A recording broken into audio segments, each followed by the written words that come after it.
আসসালামু আলাইকুম ভিউয়ার্স। আমি আজকে বাইলা মাছের গুঁড়া দিয়ে আলু চচ্চড়ি করব।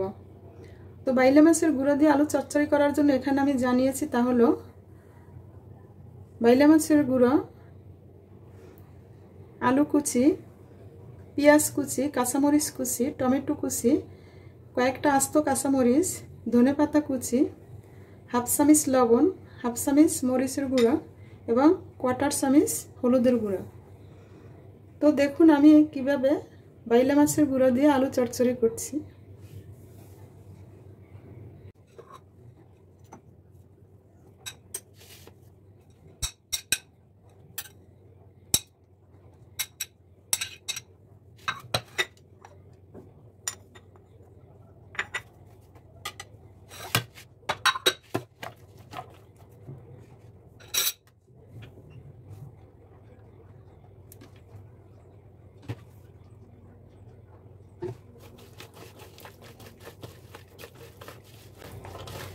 বাইলা মাছের গুঁড়াটার সাথে আলুটাকে মশলা দিয়ে মরিচের গুঁড়া, হলুদের গুঁড়া, লবণ এবং পেঁয়াজ কাঁচামরিচ দিয়ে ভালো করে মাখিয়ে নিলাম।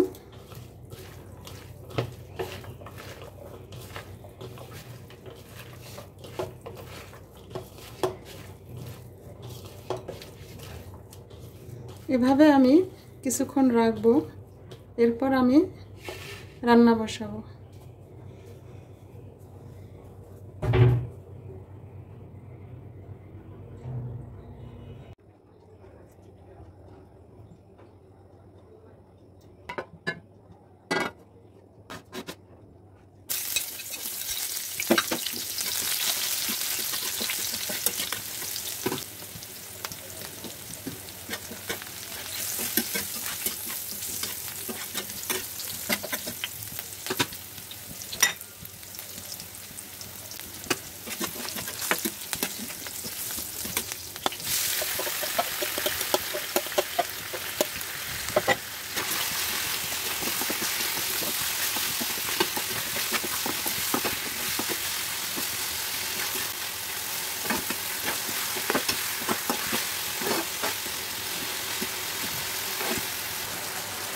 কাঁচা মাছটাকে নাড়াচাড়া করে একটু কষিয়ে নিলাম, কারণ মাছ সিদ্ধ হয়ে গেলে নাড়াচাড়া করলে মাছ ভেঙে যাবে তাই। তো মাছটা এখন নিচের থেকে একটু লেগে গেলে কড়াইতে আমি পানি দিয়ে দেব। এভাবেই আমি মাখা বাইলা মাছের গুঁড়া দিয়ে আলু চচ্চড়ি করব।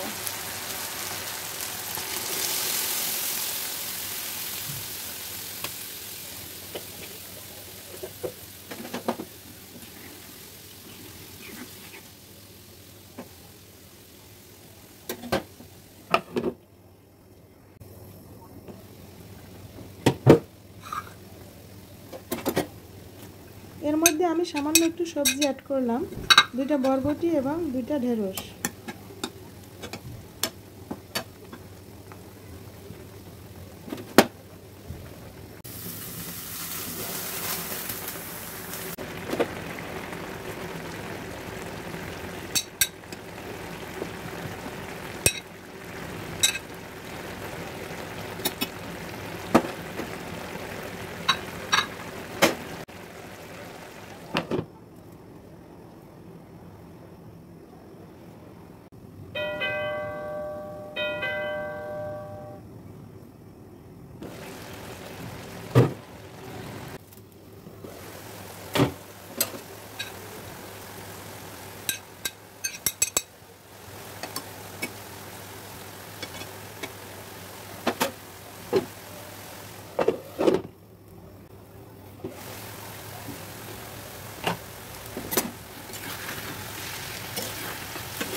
তো এবার রান্না হয়ে গেল আমার বাইলা মাছের চচ্চড়ি। ভিডিওটি ভালো লাগলে লাইক, শেয়ার, কমেন্টস করুন এবং আমার চ্যানেলটি সাবস্ক্রাইব করে নতুন নতুন ভিডিও পেতে পাশে বেল আইকনটি ক্লিক করুন। আল্লাহ হাফেজ।